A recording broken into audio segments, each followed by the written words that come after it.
Hi, welcome to my presentation. This is Unit 3004. My name is Ida.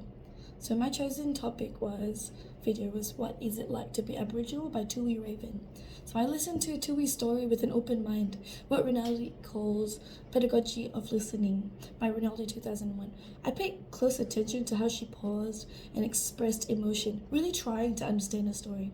I also watched her body language to get a fuller picture. To really take in the story, I first listened in a quiet room without distractions. Then I listened again using headphones, which helped me catch details I might have missed the first time. As I listened, I tried to picture what she was describing. This helped me connect with her thoughts on language and identity. Tui mentioned that she speaks standard Australian English and comes from a privileged background. At first I thought this meant many rural Aboriginal people might not speak English due to lack of access of education. But I realized this was my own bias talking. Tui was actually saying that while she had the advantage of speaking standard English, she felt disadvantaged because she couldn't speak her local languages, Yamaji and Noongar. This made me think about how language, education, and cultural identity are all connected in complex ways.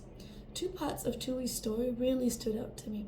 First, when she checked everyone's pronunciations of Noongar, it reminded me when we travel how often we learn a few words to connect with the local culture. So why not make learning Indigenous languages a part of our daily activities with children?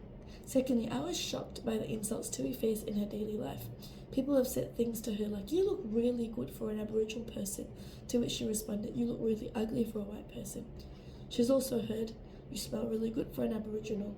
These comments show how much work we still need to do to fight racism and stereotypes. Tui's story reminded me of my own experiences growing up in Singapore. Like Tui, I grew up speaking English and another language, which in my case is Malay, which is the Indigenous language before British colonization. Even though my family is ethnically Indian, they thought it was important for me to learn Malay. This led me to feeling confused about my identity as I looked Indian but couldn't speak any Indian languages. I felt left out in my community, much like Tui's experiences with Indigenous languages.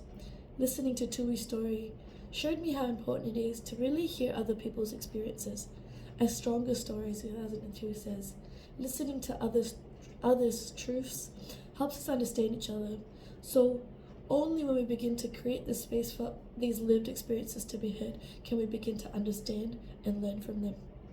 As an early childhood educator, I believe story listening is crucial for inclusive teaching. It helps us develop empathy, challenge our own biases, learn from different cultures, and value diverse backgrounds, creating a sense of belonging for all children and advocating for more inclusive practices in education. To put story listening into practice, I plan to be mindful of my body language when interacting with families, showing that I'm actively listening. I'll use child-friendly images to teach children about story listening during group time. I'll support children in sharing their own stories during show and tell sessions, encouraging everyone to be active listeners. We'll do regular Q&A sessions to help children develop their story listening skills and encourage peer storytelling. By using story listening in a classroom, we can create a more inclusive and respectful learning environment that celebrates the diverse experiences of all our children and families. I believe that language is closely tied to culture, so we can start by incorporating Indigenous languages into our curriculum.